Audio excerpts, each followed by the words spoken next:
God. Praise. Meron pa makabakante dito. Kamusta po kayong lahat?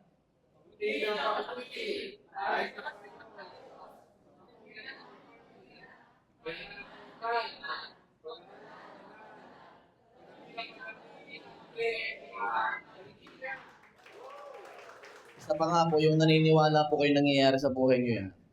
Kamusta po kayo?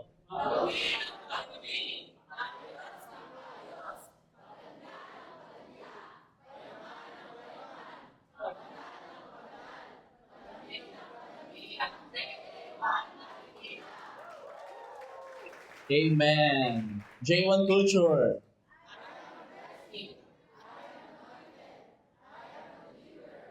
I am a good follower. I don't destroy, I build. I'm not seasonal.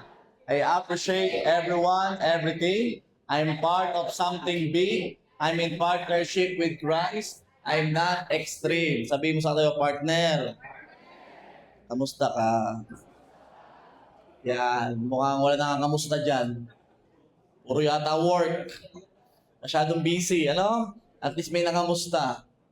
Praise God, kahapon po at nung nakaraang araw, Friday and Saturday, kami po ay galing sa leadership camp sa Tagaytay. Itong leadership camp pong ito ina-announce na namin January pa lang.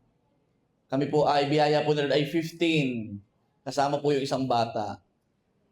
Sabi mo sa akin, partner, 2 araw lang yon. Hindi na makakabawas sa patas yon. Baka pwede kung absent ka naman, umattend ka naman doon. Next year po ha, ako'y magpapa-schedule sa busy schedule nyo po. Next year. August po yon, holiday po yung isang araw doon. At yung isa pa ay Sabado. O imagine mo naman yun. Walang mababawas sahod mo kung sasama ka. Sino po sasama next year? Kasi sayang po, kasi napakatindi talaga ng ginawa ni Lord sa nung 2 araw na yun. Grabe. Unang gabi pa lang solve. Si Nanay Paz talaga, kita niya naman super blessed si Nanay Paz. First time niyang umattend, talagang kita ko siya sa upuan habang nakikinakaganito. Imagine yung sobrang sabik ni Nanay Paz doon. Imagine, kaya next time sumama po kayo. Grabe po ang mga speaker po natin doon. Iba talaga. Anyways, sige, diretso na po tayo. Ang title po na share ko po sa inyo ay Righteousness and Holiness Part 2. Pag hindi ka naman naging banal nito, pa Part 2 na. Ano po? Ephesians chapter 4 verse 24. Put on your new nature. The new has come, the old has gone. So meron ka ng bagong gusto. Walang iba kundi si Lord. Kung noon gusto mo ng maraming bagay, ngayon isa na lang gusto mo. Si Lord na lang. So ibig sabihin, put on your new nature, created to be like God, truly righteous and holy. Dito pa lang po sa verse na ito makikita natin na talaga may pagkakaiba ang pagiging righteous at pagiging holy. Pinag-usapan natin na ang ating katuwiran ay hindi nagmumula sa mabuting gawa. Hindi dahil marami kang mabuting gawa, ikaw ay matuwid. Or sa iyong kabaitan at hinahambing mo pa sa iba, mas mabait naman ako sa kapitbahay ko, baka naman may katuwiran po ako. Hindi po doon. O kaya sa relihiyon, hindi porket member ka nito, ikaw po ay matuwid. Or anumang ginagawa natin ay hindi magiging basihan ng katuwiran po natin. Anong ibig sabihin? Kundi si Kristo ang dahilan kung bakit meron tayong katuwiran. Why? Kasi ang tinanggap mo ay may katuwiran. Siya ang nasa puso mo. Ibig sabihin, siya ang nakikita ni Father God sa'yo. Yes, hindi ka perfect, pero yung nasa iyo perfect. Matuwid. Kaya ituturing ka ng Bible na righteous. Sabi mo sa ulit sa tayo, partner, matuwid ka pala. Ipag-pray mo umamaya. Dahil makapangyarihan ang panalangin mo kasi matuwid ka na. Right? Okay. Dako tayo sa kabanalan. Ang kabanalan naman ay pamumuhay na katulad ng kilos ni Kristo. Hindi natatapos ang Kristiyano sa pagiging ligtas lang dahil siya may katuwiran. Kailangan ito ay bumubunga sa ating mga gawa. Hindi pwedeng, yes, palangit ka na, pero yung ugali parang hindi panlangit, pangkabila. Ano? Ako po'y palangit na ang ugali. Mukhang pang parang ayaw ko sabihin eh. Sige na, sabihin ko na nga. Pang hell. Pang hell, sa halip na pang heaven yung ugali. Mukhang pang impyerno, papalitan mo pa sa Satanas doon. Di ba? Hindi pwedeng ganun eh. So, ang pagiging banal, after mong tanggapin ang Panginoong Yesus, habang ikaw ay umaattend, nakikinig ng word, nagwo-worship, mamaya pabanal ka ng pabanal sa biyaya ng Diyos. Maraming mababago sa iyo. So, number 5 na po tayo sa ating points na pinag-uusapan. Holiness is a daily process. Wala pong umattend sa church na ito ng sobrang banal agad. Sobrang perfect. Walang ganon. Lahat po ng umattend dito ay pabanal ng pabanal. Kaya kung ikaw ay may kasalanan, welcome sa church na tumatanggap ng katulad mo. And hindi ibig sabihin na ikaw ay may katuwiran na ay may kabanalan ka na din. Hindi. Magkaiba. Magkaiba. Ang katuwiran, tinanggap mo lang. Ang kabanalan, pagtatrabahuhan mo yan. Okay? Magkaiba sila. Ang katuwiran, tinanggap mo by faith through Jesus Christ. Tinanggap lang. Ang kabanalan ay araw-araw na desisyon ng pagpili kay Lord. Halimbawa, ngayong oras na ito, attend, maglalaba. O di ba? Andito ka ngayon. Sabi mo sa akin, congratulations. Meron ka ng kilos ng kabanalan. Why? Pinili mo si Lord sa halip na labahin. Ano pa? Noon, nagsasabi ka ng mga bad words, nagmumura ka. Pero dahil ikaw po ay naging Christian na, meron ka ng katuwiran, pinipili mo nang hindi magsalita ng bad words. So, ibig sabihin, lumalakad ka na sa kabanalan. Kabanalan. Ito ay proseso. Kaya nga po, pabanal ng pabanal. Lagi at laging may aayusin sa atin. Sino po dito alam niya may ayusin sa sarili niya? At alam niyo po, medyo madami-dami. Sino po dito ng 10 years ng pataas na nasa church? 10 years na. Sige, taas nga po kami, halata na rin naman. Ayan, mga 10 years na pataas sa church. Alam mo, kahit 10 taon ka nang umaattend, may aayusin pa din. Laging may aayusin pa din. Kahit pa 20 years na, kahit 30 years ka na, kahit inugatan ka na sa church, alam mo, may aayusin pa din. Lagi at laging may aayusin sa atin si Lord.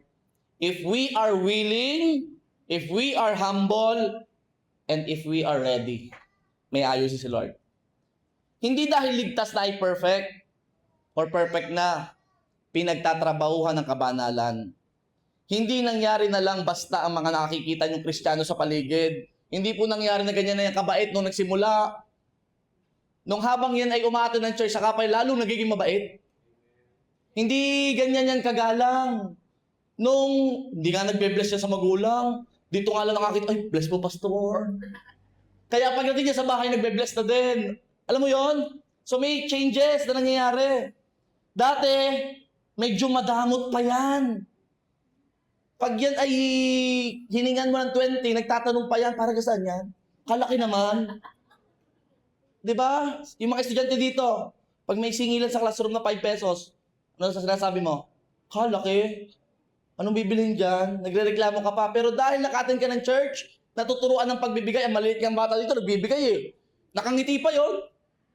Diba? Nakapila pa sila, nagbibigay. Pero, ang biyaya ni Lord, sila po'y nagbibigay ng masaya. Kaya naman yung maiedad na naririto, kapag nagbigay, hindi na nagre-reklamo. Hindi na kasi mangot, masaya nagbibigay kay Lord. At hindi na madamot. Wala naman ditong madamot, ano? So, ibig sabihin, ang kabanalan ay dumadaan sa proseso. At dumadaan sa iba't ibang proseso. Sabi ng isa, yes, nakapasa na ako. Huwag ka mamaya, may pagsubok na naman. Yes, nakapasa na ako. Nakapag-obey na ako. Kahit medyo masama ang loob ko. Alam mo, mamaya, itatest ka na naman. Hindi natatapos. Maaaring kahapon ay may pinagdaanan ka sa pamumuhay mo bilang Kristiyano, pero ngayon, si God ay may ituturo sa iyo para ma-overcome o malampasan yon. At bukas, may panibago na namang labanan. Walang katapusan kasi nasa mundo ka pa. Sabi nyo nga po, nasa earth pa ako.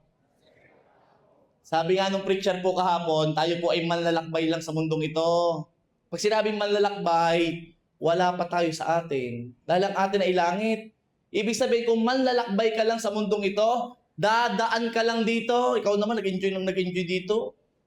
Manlalakbay ka lang. Di ba pag sinabing manlalakbay, dadaanan mo lang to at mamaya, uuwi na tayo sa atin. Sa tunay na atin, sa langit. Kaya marami pang pagsubok dumadaan ka pa lang dito sa earth. Sino nga po dito may babaguhin pa? Amen. Biyaya ni Lord, kung makikita mo yung area na dapat ayusin sa iyo, yun ay biyaya. Sino dito alam niya nga ayusin niya sa buhay niya? Alam ko naman every Sunday, tinatamaan doon sa part na yun. Pag sinabi pa lang ni Pastor, alak, sugal, nagpapanggap pala, nakangiti, pero ako yun. Diba, tinatamaan ka, chismosa! Wala nun dito. Diba? Ayaw na ayaw malalamangan sa pira. Wala nun dito. Wala. Kita nyo na, mga simple issues pa lang yun. Pero tinatamaan ka na, ibig sabihin talaga may dapat baguhin. May dapat ayusin. At kung hindi mo man makita, ipapakita ng Diyos sa iyo mismo sa pamamagitan ng pagpapakita ng ibang tao, pagsasabi ng ibang tao sa iyo. And you are blessed kapag may nag-aalaga sa iyo. Kaya po pagpunta niyo po sa church na ito, mayroon pong pinagbigyan sa inyo. Sabi ko, sino ka ito? Ba't ito yung nasa akin na? Ako yung nakabilog na dito. Alam niyo kung bakit? Kasi kailangan mayroong isang tao, parang tawag natin dito ay spiritual parent na mag-aalaga sa iyo. Kahit gusto ko po kayong alagaan lahat 100 mahigit dito ngayon, hindi ko kaya. Sa asawa ko palang kulang ng oras ko.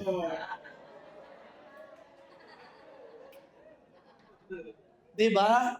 Hindi ko kaya kayong alagaan lahat. That is why, merong mga leader ng church dito na nag-aalaga sa inyo. Amen? Pag hindi niya kayang sagutin ang tanong, yan ay didirekta doon sa nag-aalaga din sa kanya. Pag hindi pa rin kaya, didirekta na yan kay pastor. At pag hindi kaya ni pastor, Lord, sagutin mo na yan. Ano po? Ganun talaga. Kailangan may mag-aalaga sa'yo. Kaya ang leader sa church na ito ay hindi yung nagpapakanta, natugtog, chairman ng ganito, chairman ng ganyan. Hindi yan. Ang leader ng church na ito yung nag-aalaga. Kaya po yun ang sineselebrate natin sa church na to. Kaya merong leadership night. AG Leaders Night. Bakit? Kasi yun ang sineselebrate ng church natin. Ano yon? Mga taong nag-aalaga ng ibang tao na ma-inlove kay Lord. Yan ang leaders ng church. Hindi yung nagdadala ng juice. Hindi yung go-worship lead. Hindi sila. Kasi ang hawak lang po nila ministry, mahalaga sila, yes. Pero mas mahalaga yung nag-aalaga ng tao. Kasi at lahat ay iiwanan, pero yung kaluluwa mahalaga mapunta sa langit. Yun ang mas mahalaga Kaya mas mahalaga ang mga AG leaders. Kaya kung may AG leaders ka, may nag-aalaga sa'yo, may nag-i-invite sa'yo sa kapihan, o kaya kumakain kayo sa labas, nililibre ka, hindi ka naman kaano-ano. Sino din na ilibre na? Uy, lahat kayo. Alam ko. Ibig sabihin, you are blessed. Bakit? Mayroong isang tao na hindi mo kakilala, pero gumawa si Lord ng connection sa inyong dalawa para magtagpo kayo at mamaya may nag-aalaga na sa iyo para ma-inlove sa Panginoon. Kasi noon, walang ganyan. Ay, kung ikay ayaw umatin sa church, di bahala ka sa impyerno ka. Ganyan po noon. Walang mag-aalaga sa iyo, kanya-kanya yan. Pagkatin mo ng church, pag-uwi mo, bahala ka na. Kaya we are blessed kasi nasa church tayo na may mag-aalaga sa iyo. Kung noon walang nag-aalaga, at least ngayon meron na. Biyaya po ni Lord. Napakahalaga po ng mga AG leaders. May mata ka na nakatingin sa iyo kung ang kilos ba natin ay nagpapakita ng kabanalan. Ang hirap kasi dahil wala naman tayong sariling mata na nakaharap sa atin. Kaya nga, I suggest kung maaari ngayon isang mata ilagay na lang sa kamay para kita ko ng sarili mo, mayabang ka, Diba? Wala naman ganun Lahat kasi nakaharap sa iba. Kaya ang daming, wala sa church na to, ang daming lagi namumula. Bakit lahat nakatingin sa iba? Sa sarili, hindi makita. Bakit? Wala kasi nakaharap sa kasarili. Salamat na lang sa ibang tao dito na nag-aalaga, may mata na nakatingin sa'yo. May magsasabi sa'yo, oops, mayabang na. Oops, sarili na itinataas. Hindi na si Lord. Oops, magbayad ka ng utang mo. Ay, iba pala yun, iba pala yun. Iba pala yun, okay? Laging meron at merong area na dapat ayusin. Amen po? Amen. Araw-araw ay desisyon ng pagsuko. Isusuko mo ang gusto ng laman or ng flesh. Alam mo yung flesh na yan ito? Sa daming gusto na yan. Kita nyo nung lumabas ang iPhone 17, gustong-gusto mo magkaroon ng iPhone. Tapos ang kami nang-aamin, wag na. Malalaman ko at baka mabigyan ko pa. Ilalabas na ng iPhone 18. O mamaya-maya, pag nakabili ng iPhone 17, di ba? Mamaya-maya, iPhone 18 naman. Mamaya, 19. Mamaya, iba't iba. Walang katapusan yan. Hindi matatapos yan kasi nasa flesh. At naglalaban po yan, the flesh. At dapat bilang Kristiyano, pipiliin mo ang kabanalan. Kaya mahalaga that you are walking by the Spirit. Galatians chapter 5, verse 16. Walk by the Spirit and you will not gratify the desires of the flesh. Kaya kung kayo po ay medyo bago-bago, pero po kami ginagawa dito, ang tawag po namin ay prayer and fasting. Pastor, ano po yung prayer and fasting? Yung fasting, yun yung merong oras na hindi ka kakain. Hindi mo pagbibigyan ang flesh. Talagang gugutumin mo siya. Yung flesh gustong-gusto lang kumain, pero ikaw pipigilan mo. Huwag kang kakain, flesh. Para lang mapatunayan mo na hindi ang masusunod ay ang laman. Sino gusto sumama? Sige nga, mamaya ha. Pag tayo nag-schedule, sasali kayo ha. Halimbawa, hindi kakain ng tanghalian. Sino dito pag nagugutom, may laging galit? Yung nagbabagong image? Yung parang okay naman siya, parang mukhang kargado? Nagwawala? Pag nagugutom? Iba talaga yung gutom? Iba talaga ang flesh? Iba yan. Kaya naman, ini-expect ni Lord that you are walked by the Spirit. Holiness is not accomplished by human strength alone. Akala mo malakas ka, nako iba, kapag laman ang lumalaban. Yung word na, hindi pastor, kaya ko. For sure, hindi mo kaya. We need the Holy Spirit. Nung nasa church nga lang, nung nasa altar call, nagpe-pray si pastor, ikaw na ganito ka, Lord. Opo, Lord. Isusuko ko na siya. Isusuko ko na siya. Kinabukasan, kasama mo na naman. Kala ko ba isusuko mo na? Bakit? Kasi yung flesh, gusto mo kasama yun eh. Yung barkada mong yun eh, pero alam mong nagkakasala ka pag kasama mo yun. Nag-pray nga, umiyak ka pa ka, Lord, iwanan ko na. Kinabukasan, holding hands pa kayo. Kasi ganyan ang flesh. Yan ang flesh. Kaya we need the Holy Spirit. Kailangan natin ng banal na Espiritu para makalakad ng may kabanalan. Kailangan natin ng teacher. Kung wala man si AG leader, at least may Holy Spirit na magpapaalala sa anak. Ba't ka nariyan? Anong pusham? Alam niyo po yan? Ay, hindi ba masyadong dito, no? Sorry. Sa probinsya lang po, probinsya. Taga-Batangas po ako. Yung mga taga-Batangas lang po yan. Anong uso dito? Scratch. Ano po uso ditong sugal? Scatter. Parang alam nyo? Scatter. Okay. Alam mo, pag naroon ka na sa point na ikaw ay magkakasala, may Holy Spirit na magsasabi sa iyo, anak, Kristiyano ka na. Ba't ka naasa dyan? Kala ko ba sa akin ka umaasa? Ba't dalawa yung inaasahan mo? Ine-expect mong tatama ka. O, di ba? Kala ko ba kay Lord umaasa? Ba't ka nag-expect sa iba? Alam mo, si Holy Spirit siya ang counselor. Siya magkukonvict sa atin sa mga bagay na dapat ayusin at baguhin sa atin. So, holiness is a daily process. At hindi ito basta proseso, ha? Daily. Pag sinabing daily, ano yon? Araw-araw.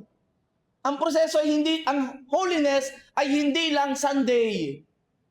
Pag linggo, pagpasok mo dito, aakit ka pa ng hagdan. Ako, kailangan medyo banal ka na.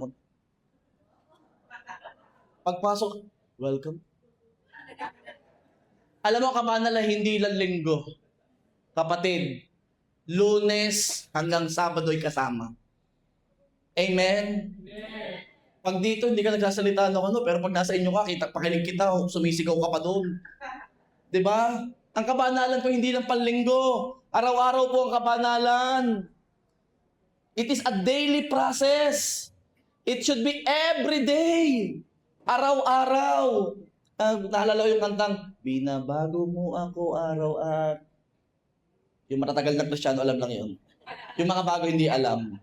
Okay? Araw-araw po ang kabanalan po, ha? At take note, hindi lang araw-araw, kundi kahit saang lugar. Sa bahay, paano mo tinatrato ang kapamilya mo? Baka mabait pa sa ka-church kaysa kapamilya. Saklap. Banal sa church. Hello, hi. Sa bahay. Anong kabanalan yan? Hindi lang dapat sa simbahan banal, pati sa bahay nyo dapat banal ka din. Sabihin mo sa katabi mo, ikaw ba yun? I hope hindi. Baka mabait pa sa katrabaho, kaibigan. Pero sa magulang ay hindi. Aba, mahiya naman kayo. Kayo! Mamuhay sa kabanalan. Natutunan ko na ito. Pag taga Maynila pa lang kakausapin, kailangan wala ng filter. Diretso na. Please naman, wag lang kayo mabait sa church. Kahit sa bahay nyo, dapat nagpapakita ka ng kabanalan. Amen? Mga kabataan, walang nag-uutos pero sa church, lahat ng pinggan doon hinuhugasan mo. Pag sa bahay, 3 utos na ng ina. Wala pa rin!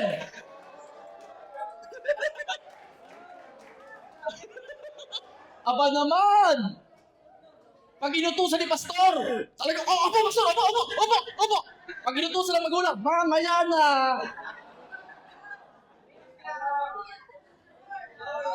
More. Hello! Kahit saang lugar, sa work, tayo ba'y honest kahit wala nakakakita? Palibasa walang time in, kaya late kang dumating. Ang matindi, early pang mag-out.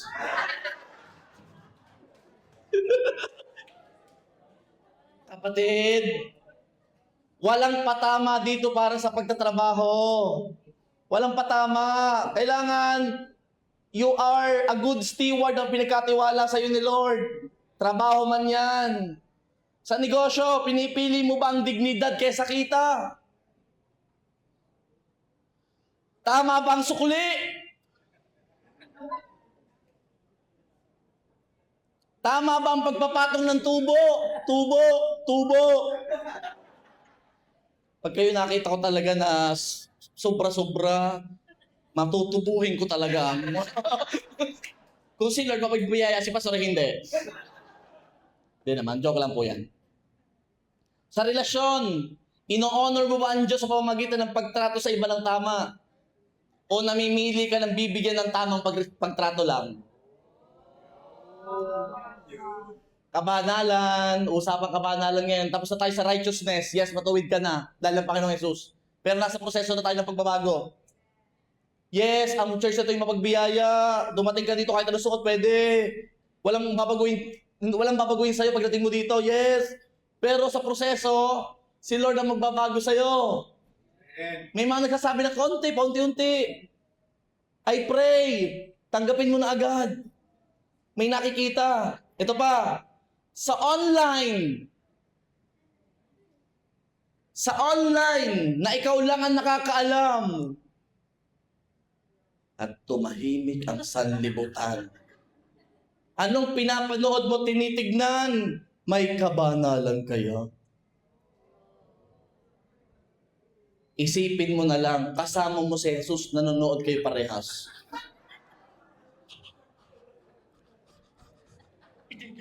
Itigil na to. Sige, huwag na si Lord. Katabi mo na lang si Pastor. Ano yan? Ano yan? Ano yan? Diba? Ang atin ba mga pinapanood ay nag-glorify kay God? Nakalampas na, binalikan mo pa. Pastor, yung daliri ko kasi, hindi ko mapigilan. Pag nga ako sabihin sa katabi mo, partner, maloloko mo ako. Pero si Lord ay hindi. Sino tinatamaan na? Ipagpapatuloy ko pa ba ito? More! Okay. How about ang ating post at ang ating mga sineshare? Nakaka-glorify ba kay God? Kumikilos ka ba na may kabanalan? Ang isinare mo, naku po naman, may mura pa. Kita ng mata, ay! Yung sinare mo, wala namang kadating-dating sa langit, sinare mo pa. Pero yung poster ng church, hindi mo man lang ma-share. Na dapat maraming maabot. Ano tawag doon? Mamaya ano ko na talaga to. Pwede po ba ditong mag-preach na nakasombrero? Para wala na nagugulong buhok. Hindi ko ba alam doon sa naggupit? Basta gawa na lang yung magugupit eh. Tapos tinaas na ganon. Eh, paano di po nasukat na tama na yun? Hindi nyo malang binaba. Pero dahil kilos ng kabanalan, nag-tip pa rin tayo. Amen? Yung kayo pag ano, hindi marunong magupit. Ganyan ba ang Kristiyano? Hello? Pag Kristiyano ka, ginagawa mo ang hindi ginagawa ng iba. Yes, normal nang magalit. Pero dahil Kristiyano ka, nagtitip ka pa. Amen. Amen ha? Sino dito mahilig mag-tip? Praise God. Pag mahilig ka mag-tip, si Lord ang mag-tip sa'yo.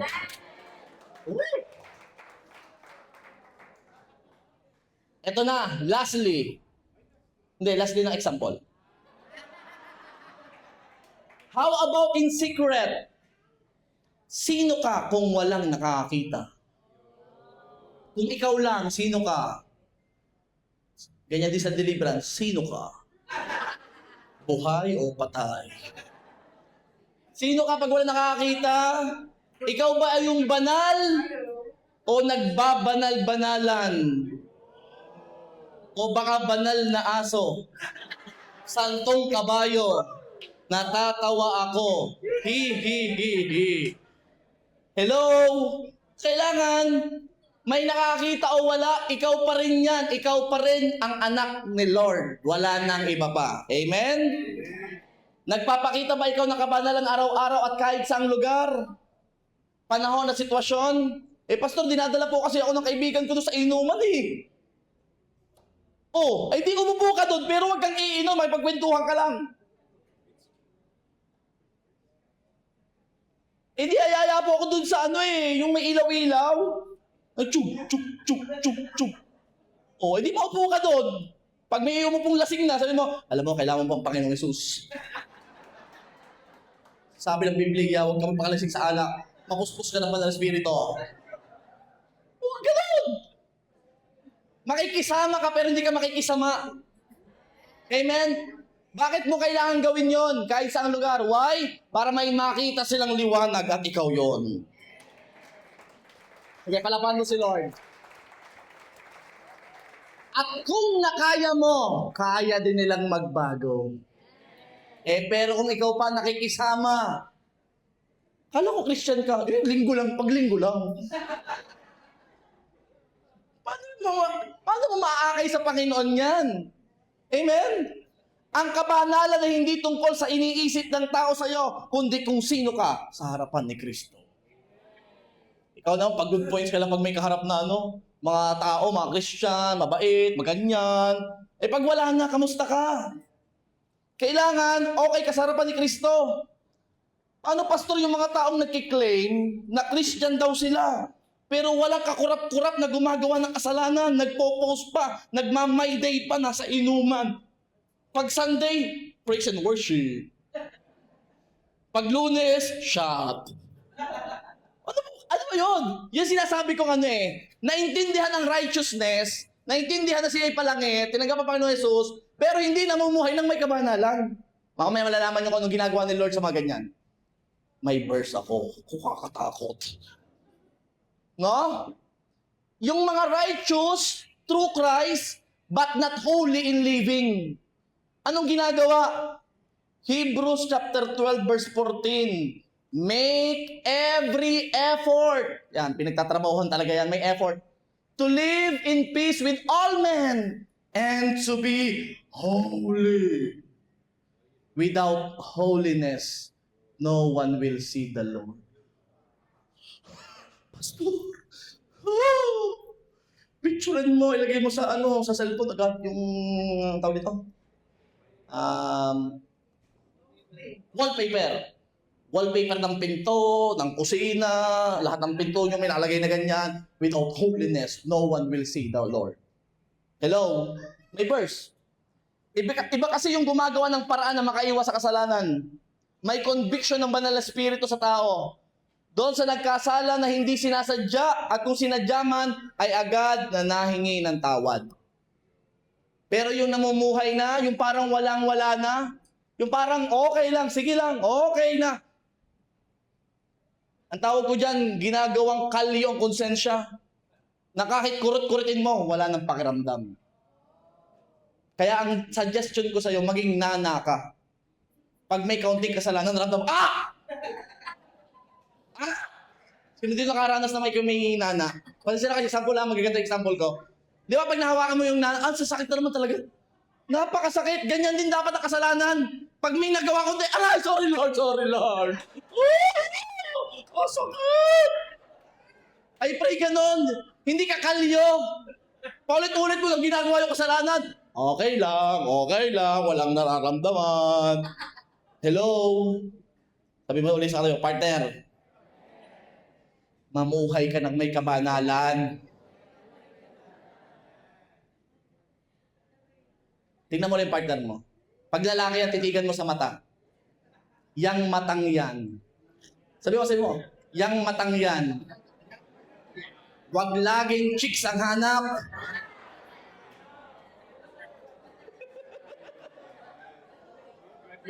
Oo. Tingnan mo naman yung tenga ng babae. Tingnan mo yung tenga ng babae. Sabi mo, babae. Huwag kang papalil lang. Hindi lahat ng sinabi sa iyo ay totoo. At magagawa niya kasi tao lang yung nagsalita. Amen? Please. Kapag ang mindset ng isang Kristiyano ay ligtas na naman ako, kaya pwede ko nang gawin kahit ano, may mali ata sa mindset ng Kristiyanong ito. May mali. Kaya po ang ibig sabihin po ng holiness ay separate yourself. Merong separation na magaganap. Nung naging Kristiyano ka, sadyang may mga bagay na kailangang iwanan na. May mga kasamahan na kailangang iwanan na. Lalo na't hindi mo na kaya. Pastor, hindi talaga ako makawala. Kasi naman hindi ka naman umaalis. Sa company na yon. Pastor, hindi ko mapigil ang aking dila. Chismosa ako. Kasi dahil nila. Hindi mo kasi iniiwan. Morning pala, natawag ka lang, punta ka na agad. Gawa din ng paraan, make every effort to be holy. May effort po yan. Tinawag ng markada na sabihin mo, pare! Pass! Sabi na ate, mukhang sanay si ate sa pass Pass! Kinabukasan, pare! Pass ulit! Hanggang masanay na at mamaya tatawagin ka na kahit hindi ka na mag-inom basta maupo ka lang dito. Makakwentuhan ka namin, okay. Masasanay din sila. Romans chapter 6 verse 19 to 21. Tingnan niyo po ito. Nagsasalita ako ayon sa pamamaraan ng tao dahil sa kahinaan ng inyong laman. Talagang ibang laman no? Sapagkat kung paanong inihandog ninyo ang mga bahagi ng inyong katawan bilang alipin ng karumihan tungo sa higit at higit pang kasamaan, ngayon naman ay handog ninyo ang mga bahagi ng inyong katawan bilang alipin sa paggawa ng matuwid tungo sa kabanalan. Kung noon nga na wala ka pa, hindi mo pa naman tinatagap ang Panginoong Yesus, Ano ga, sa totoo lang, sa dali naman gumawa ng kasalanan. Nung wala ka pa sa church, tingnan mo, wala kadating-dating sa iyong kasalanan. Pero bakit yung pagdating mo sa church na ito, parang may dating na yung kasalanan. Hindi na katulad ng dati na pag ginawa mo yon, walang dating. Sabihin mo naman ako pag magpipicture ka. Hindi ako handa eh. Pampost yan. Nasaan na ba ako? Ikot. Nawawala ako ha. Kabanalan. Pinatawad na kita. Verse 20. Sapagkat nang kayo ay mga alipin pa ng kasalanan, ang tawag ng Bible sa inyo, alipin ng kasalanan, yung ginagawa ang kasalanan nang walang humpay. Tuloy lang. Ginagawa ng marami, tuloy lang. So alipin kayo ng kasalanan. Kayo'y malalaya tungkol sa pagiging matuwid. Verse 21. Kaya't anong ang bunga mayroon kayo sa mga bagay na ngayon ikinahihiya ninyo? Sapagkat ang kahihinat na ng mga bagay na iyon ay kamatayan. Yung dire-diretso ka sa kasalanan, akala mo wala-wala lang. Kapatid, mag-ingat ka. Verse 22. Subalit ngayong pinalaya na kayo sa kasalanan. Wow, malaya na. At naging mga alipin ng Diyos na nagbubunga naman ng kabanalan, ang kahihinatnan ay buhay na walang hanggan. Kaya ini-expect ni Lord, nanggap mo ng totoo ang Panginoong Yesus, ini-expect ni Lord na ikaw ay pabanal na pabanal. Pag may mga bagay na dinidil sa'yo si Lord, ipadil mo na agad. Ikaw naman lagi, no deal. Huwag mo na, Lord. Pwede ba? Huwag mo na yan. Lord, yung area na yan, huwag mong pakalman muna. Enjoy pa ako eh. Saka na. Alam mo kapatid, minamahina mo ang biyaya ng katuwiran. Iba ka na. Iba ka na. Parang may katodo yun. Sabi mo nga sa katabi, iba ka na. Iba ka na. Sabi mo sa katabi, umayos ka. Umayos ka. Favorite nila ikaw yun eh, kantang yun. Kaya pag kinakanta nila ikaw yun, talaga, umayos ka. Kung magpapaalipin na rin lang, hindi na sa kasalanan, kundi magpaalipin sa Diyos tungo sa kabanalan. Eh, parehas din naman maalipin. Sa hirap naman lang magpaalipin sa kasalanan, aalipinin na rin lang, doon na sa kabanalan. Sige na, iwanan na ang dapat iwan. Alipin na ako ng Diyos para maging patungo sa kabanalan. Iwan ako ng kaibigan ko dating enjoy ko. Sige na. Kaysa naman ako'y narito sa isang sulok. Sinisisi ko naman sa sarili ko dahil sa pagkakamaling nagawa ko. Pagdating ko ng church, tatamahan na naman ako ni pastor. Ako na naman ang topic. Sabihin ko, pakilala ba ako ni pastor? Parang alam niyo yung nangyari sa bubuhay ko. Kaya pag altar call, ikaw kauna-unahang umiiyak. May nagtanong, Pastor, if all my sins are forgiven, why pursue holiness? Kung pinatawad na lahat ng aking kasalanan, bakit ako magpupursue ng kabanalan? Why? Because holiness is the mark of those who are in Christ. Kaya ka nagpupursue ng kabanalan kasi na kay Kristo ka na. Or else, na kay Satanas ka. Alam mo, biyaya ni Lord, meron tayong worship. Kung sino ang sinasamba mo, yun ang mga kamukha mo. Kung ang sinasamba mo si kumpare, kamukha mo si kumpare.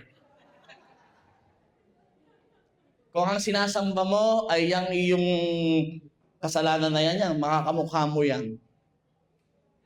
Pero kung ang sinasamba mo si Kristo, kamukha ka ni Lord. Amen. Sige, palapakan mo si Lord. Talaga bang na kay Kristo ka? Kasi dapat kilos Kristo ka, asal Kristo ka, at pusong Kristo ka. Kaya dadaan ang lahat sa proseso araw-araw. Huwag kayong mag-alala. Ang church ay hindi nagmamadali sa pagbabago mo.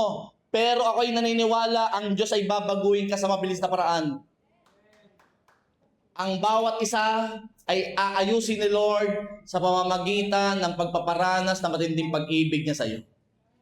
Tutunawin ka ng pag-ibig ng Diyos at aakayin ka sa desisyon ng pagbabago. Pag naranasan mo si Lord, luluhod ka dyan, iiyak ka dyan, at mamaya sasabihin mo, Lord, suko na ako, ayaw ko na, gusto ko na magbago, gusto ko na ayusin ang buhay ko. Welcome sa journey ng pagbabago. Sabihin nyo nga po, kamusta po kayong lahat? Huwag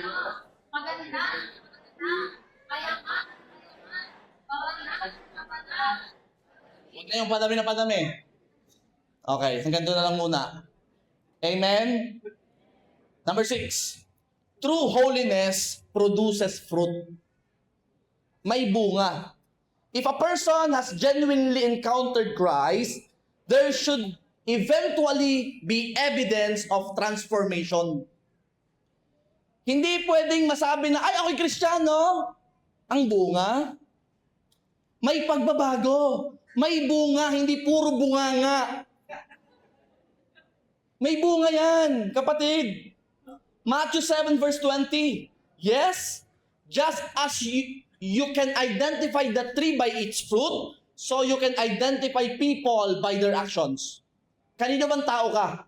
Kay Lord ka ba? Then makikita sa kilos mo. Kaninong tao ka? Malalaman ang puno sa pamamagitan ng bunga.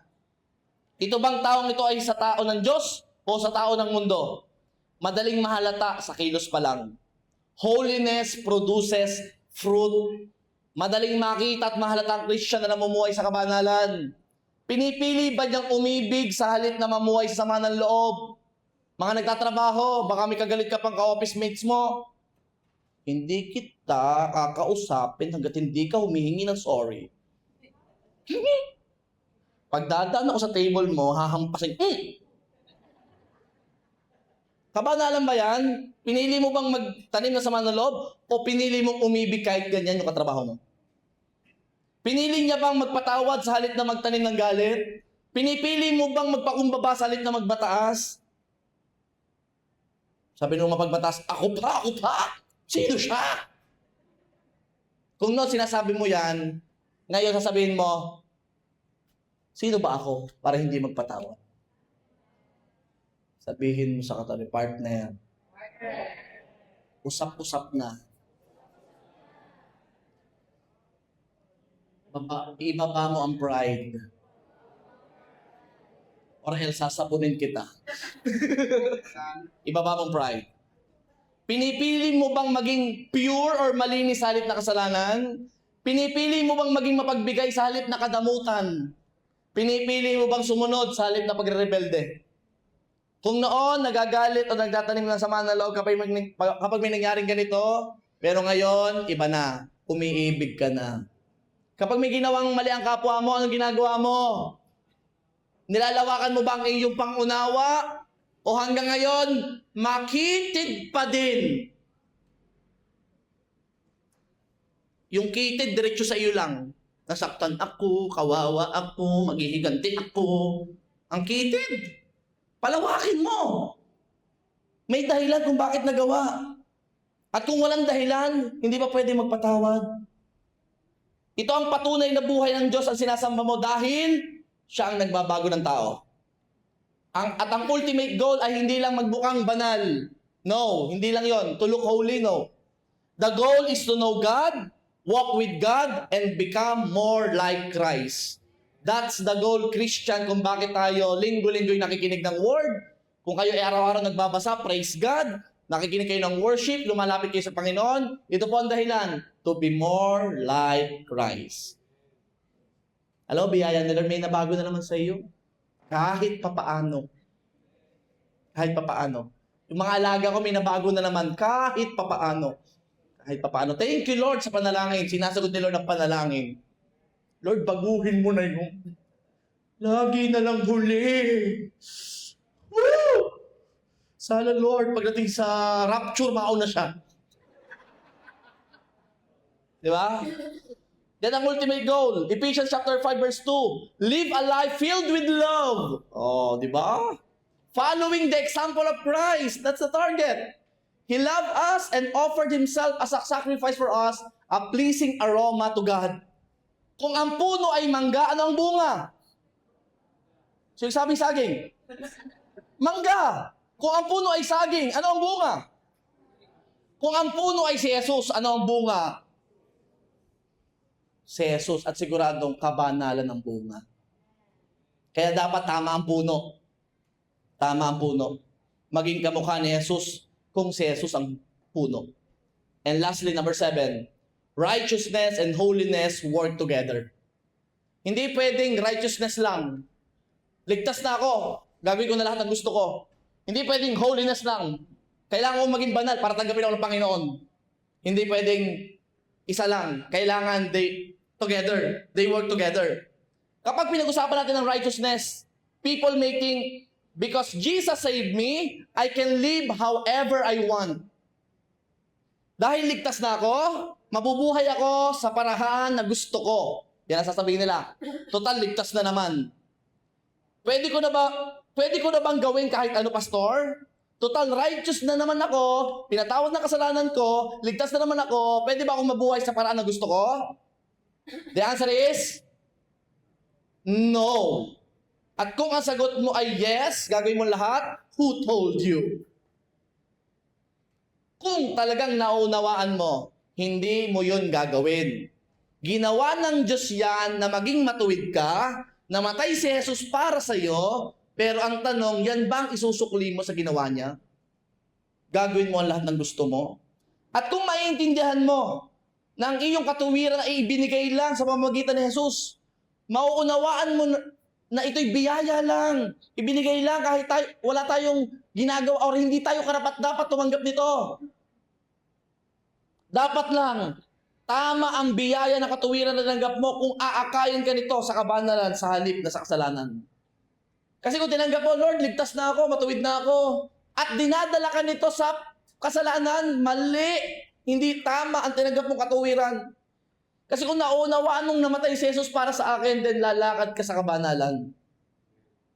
If we talk only about holiness naman, ito naman ang sasabihin ng mga tao, I have to become perfect before God will accept me. Kailangan kong gawin to, kailangan kong gawin yan, para ako'y ma-very good ni Lord.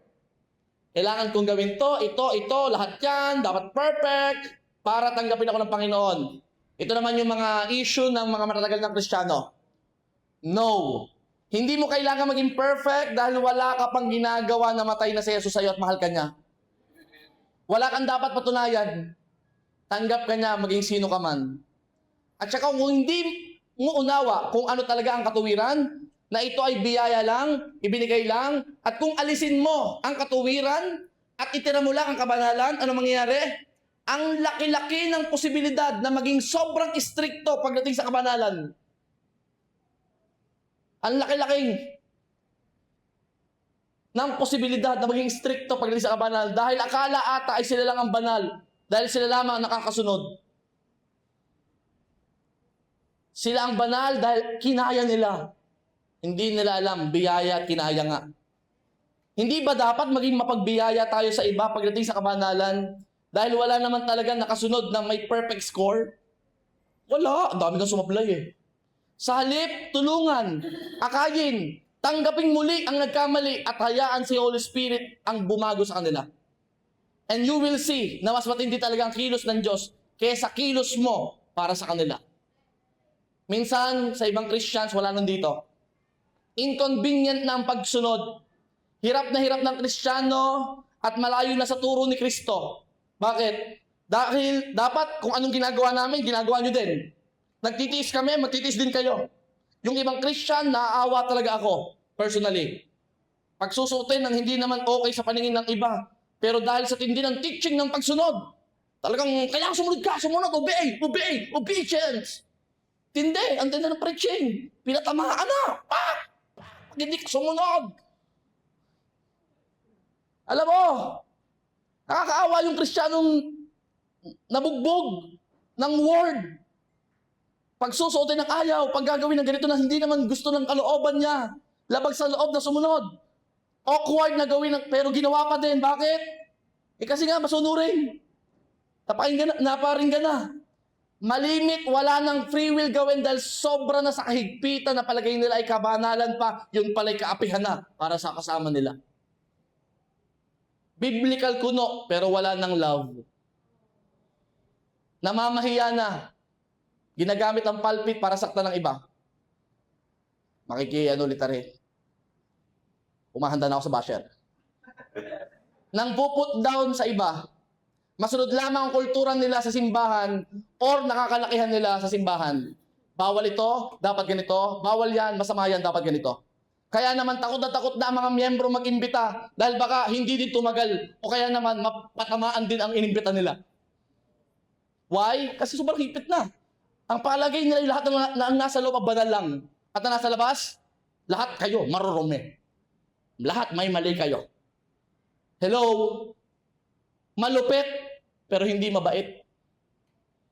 Mahigpit na nakakasakit. Nung una ay malaya, ngayon nakakasakal na. Sa sobrang tindi ng requirement na kabanalan, kahit sobrang gustong lumapit sa Diyos, napilitang umalis dahil hindi kinaya ang kultura sa loob. Sa halip na lumapit kay Jesus, ay lumayo dahil sa mga Kristiyanong banal sa loob ng simbahan. Na lahat ng gagawin mo, mali. Bawat kilos, mali. May gagawin ba ako? Bawal akong pumipo. Kapag bawal akong kumilos, baka may gawin akong mali. Alam mo, hindi church ang ginawa mo. Baka factory ng robot.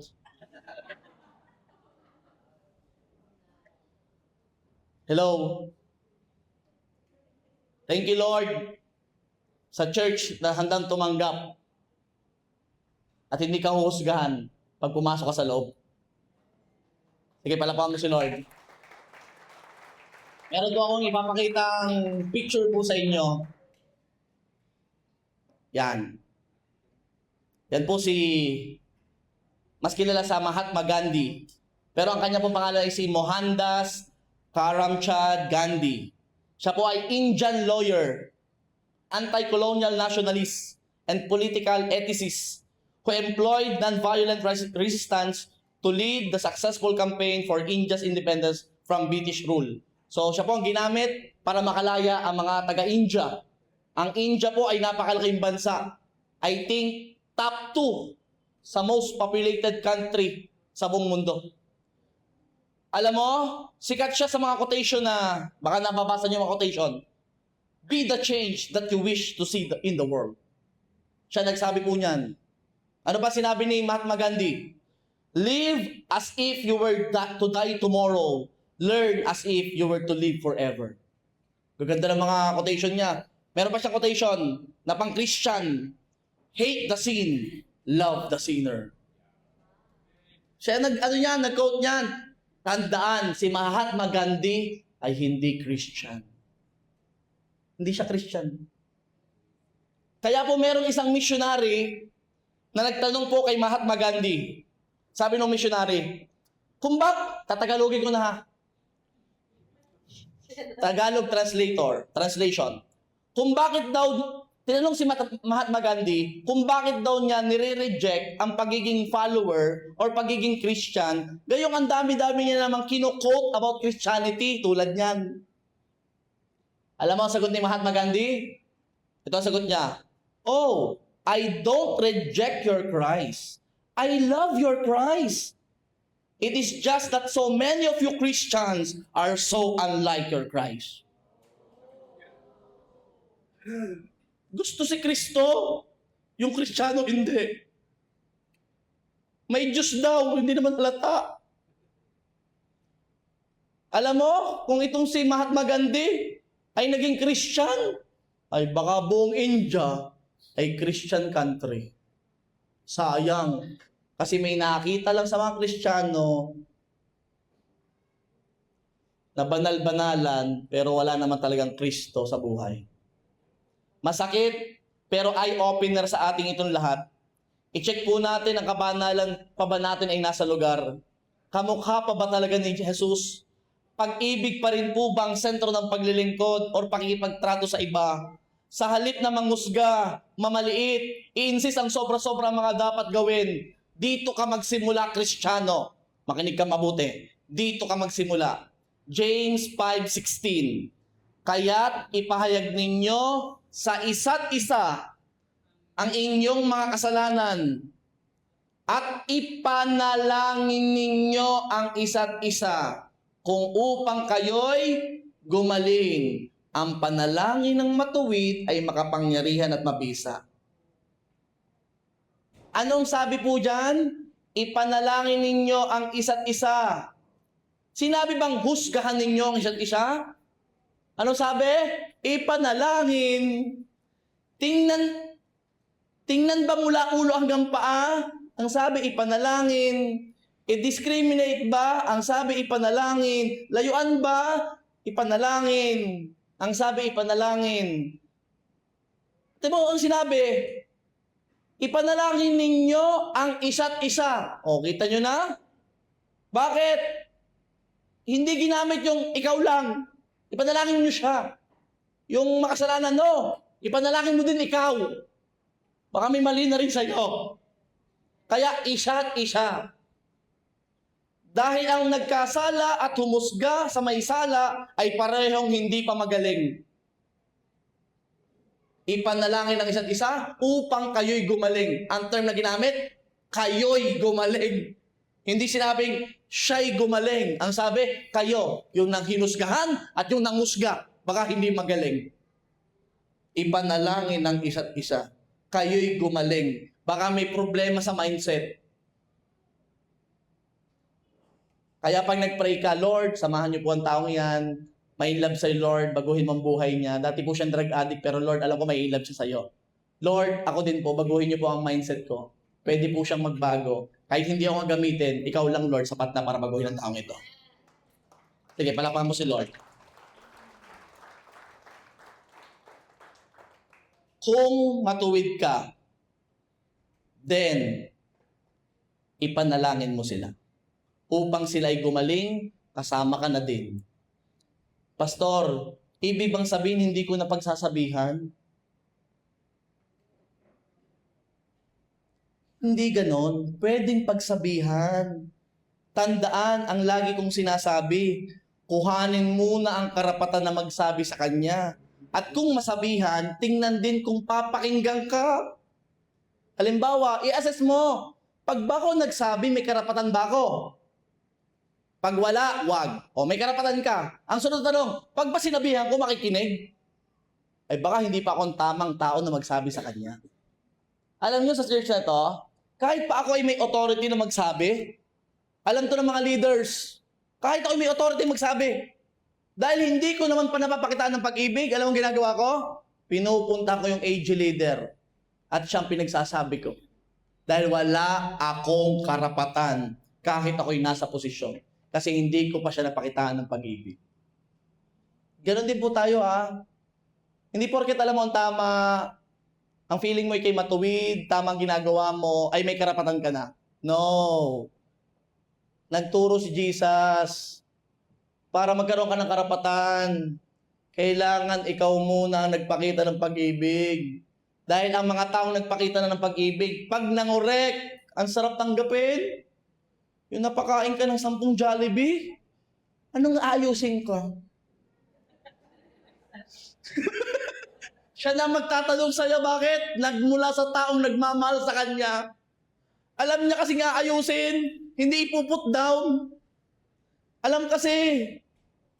At kung may nakikita kayong mga tao na grabe mo magsabi si ate doon kay ano, alam mo kung bakit? May karapatan na. Kita mo nung sinabihan, nakangiti pa yung sinabihan. Alam mo bakit? Kaya tanggapin na. Kasi napakita niya ng pag-ibig. At kung alam ng taong iyon na tunay kang nagmamahal sa kanya, ano man ang sabihin mo, itatanggapin niya na hindi siya nagtatanim ng sama ng loob sa iyo. Ikaw din. Sige, magsabi ka ng wala kang papakita ng pag-ibig sa tao. Mamaya nakita niya sa'yo, pagkakasunod ka,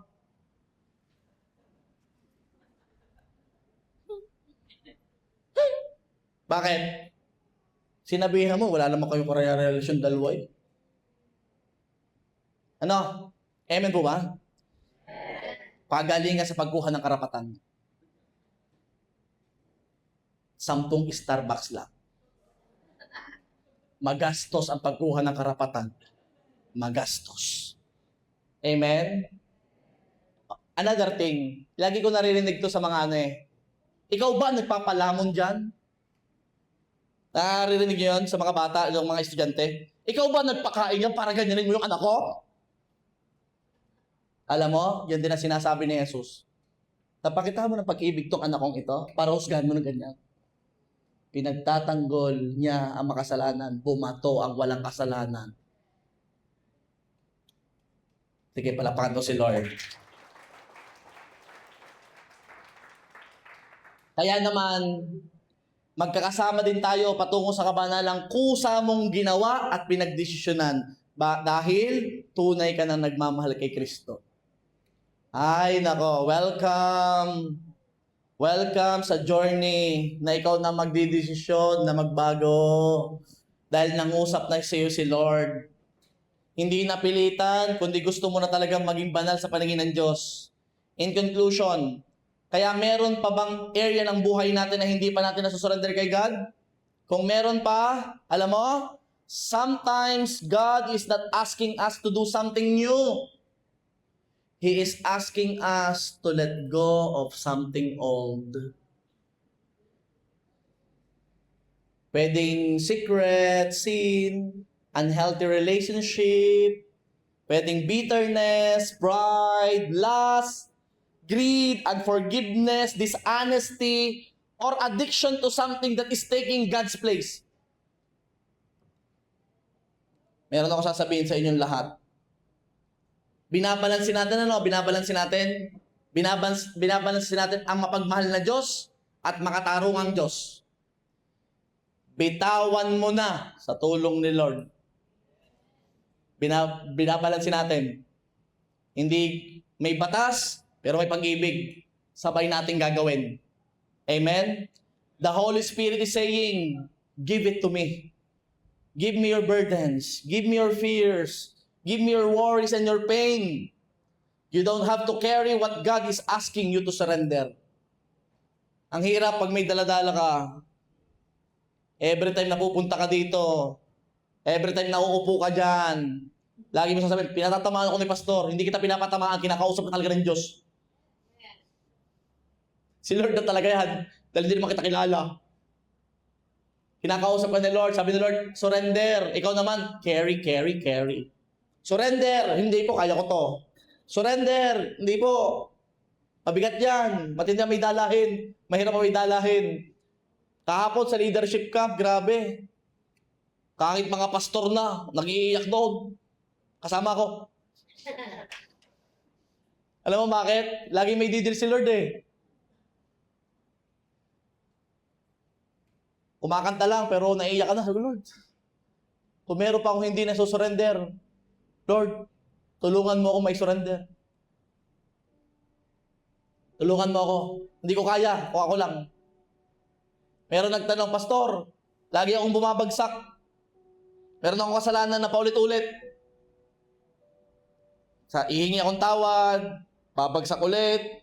Hihingi akong tawad, mamaya ginagawa ko na ulit. Hihingi akong tawad, babagsak na ulit. Hihingi ako ng tawad, iyak na ako nung humingi ng tawad sa church, nakaluhod pa ako. Tapos mamaya, ando na naman ako, inuulit ko na ulit, Pastor, tulungan mo ako, ano gagawin ko? Yan ako sasabihin sa'yo. Shinare ko na to sa group chat. Marami nag-heart. Ano yung word na yon? Kung bumagsak ka, tumayo ka ulit. Huwag kang manatiling nakahiga or nasa baba. Bumangon ka. Babagsak ulit. Damor na tumayo ka ulit. Nawala ulit ang kabanalan. Nahulog ka ulit sa kasalanan na yon. Bangon ulit! Tumumba ka! Tumayo ka ulit! Basta ang endpoint, tatayo ka. Huwag matatapos sa nakabagsak. Ang endpoint, nakatayo ka ulit. At huwag ka mag-alala. Sa pagbagsak, wala kang kasama. Yes, kasi sinolo mo yan, kasalanan mo yan eh. Pero sa pagtayo mo, may kasama ka. Hahawakan ka ni Lord. Iaangat ka niya ulit. Babagsak ka, pero iaangat ka niya ulit. Babagsak ka, pero iaangat ka niya ulit. Tuloy lang. Tuloy lang, matatapos din yan. Matatapos din, magtiwala kay Lord, matatapos din yan. Matatapos din yan. At narito ang church, tutulungan ka namin. Narito kami, nananalangin kami sa inyo. Narito kami, susuporta kami sa inyo, hindi namin kayo uhusgahan. Kami ang magbabangon sa inyo. Kami ang kakampi nyo. At tutulungan ka namin na makabangon muli. Kaya sa pagkakataong ito, kung ikaw ay nakaranas na ikaw ay bumagsak, tumumba, nahulog sa kasalanan, sa oras na to, tumayo ka. Tumayo ka. Tumayo ka dahil may gagawing matindi ang Diyos sa oras na to. God is here.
pagkakataong ito, kung ikaw yung Kristiyanong nahulog sa pagkakasala, lumapit ka sa Diyos mo, humingi ka ng tawad sa Kanya, tumayo ka, bumangon ka, lumapit kang muli, at huwag ka matakot.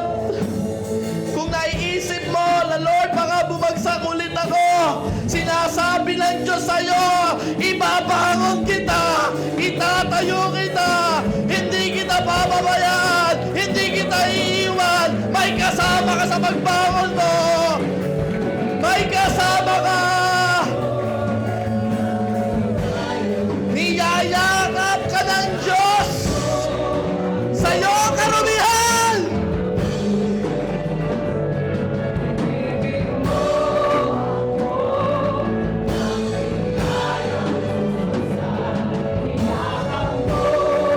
Umanda ka sa matinding pagyakap ng Panginoon.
niyakap mo.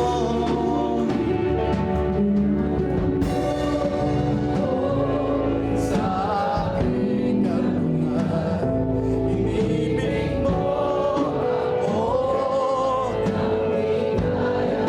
Niyakap mo sa aking karumihan.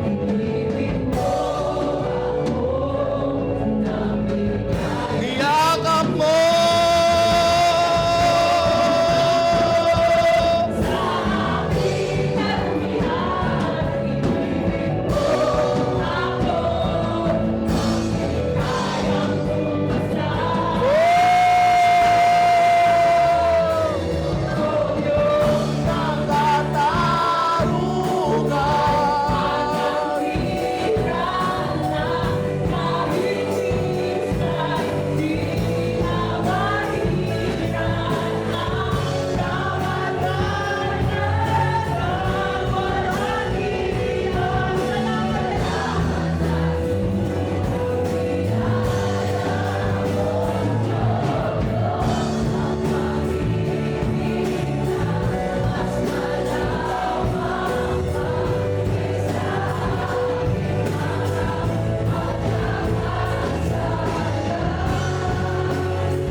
Lord,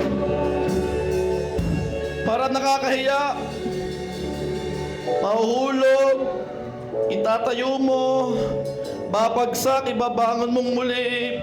Lord, nakakahiya kasi paulit-ulit. Meron ako sasabihin sa'yo. Hindi susuko ang Diyos sa'yo. At alam niyang magtatagumpay ka kahit anong gawin mo. Kung 99 times kang bumagsak, 100 times ka nang ibabangon. Kung 999 kang bumagsak, 1,000 times ka nang ibabangon. Kung 999,999 kang bumagsak, 1,000,000 times ka nang ibabangon. Kaya humanda ka. Hindi ka titigilan ng Diyos. Aabutin ka niya. Thank you,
Pastor, ako po yung Kristiyano na nangungurek, nanguhusga sa iba. Ako yung Kristiyano nagsabi na ipaimpyerno yung ganyan. Pastor, ako yung nagsabi na nagpuput down sa iba. Ako yung nagsabi kung bakit umalis siya. Ako yung nagsabi kung bakit nasaktan siya. May sasabihin ako sa iyo, Kristiyano. May panahon pa. May mga tao pang ipapadala sa iyo si Lord. At sa pagkakataong ito, alagaan mo siya. ilapit mo siya sa akin. Huwag mong baguhin, trabahuin ng banal na spirito. Huwag mong baguhin. Ilapit mo siya, mahalin mo siya, iparamdam mo ang pag-ibig na nararamdaman mo sa akin. Sabi ng Panginoon, kung matindi ang pag-ibig na naranasan mo sa Panginoon, ipakita mo ang pag-ibig na yan sa iba. Yung pag-ibig na yan ang tutunaw sa kasalanan. Yung pag-ibig na yan ang magpapabago sa tao. Yung pag-ibig na yan, ang Diyos mismo, siya mismo ang pag-ibig. Humanda sa napakatinding pagbabago ng mga tao kung ipapakilala natin ang Panginoon sa kanilang lahat. Thank you, Jesus! Thank you, Lord God! You are good! You are great! Thank you, Lord God! You deserve all the glory, praises, thanksgiving, oh God, you deserve it. Thank you, Lord God.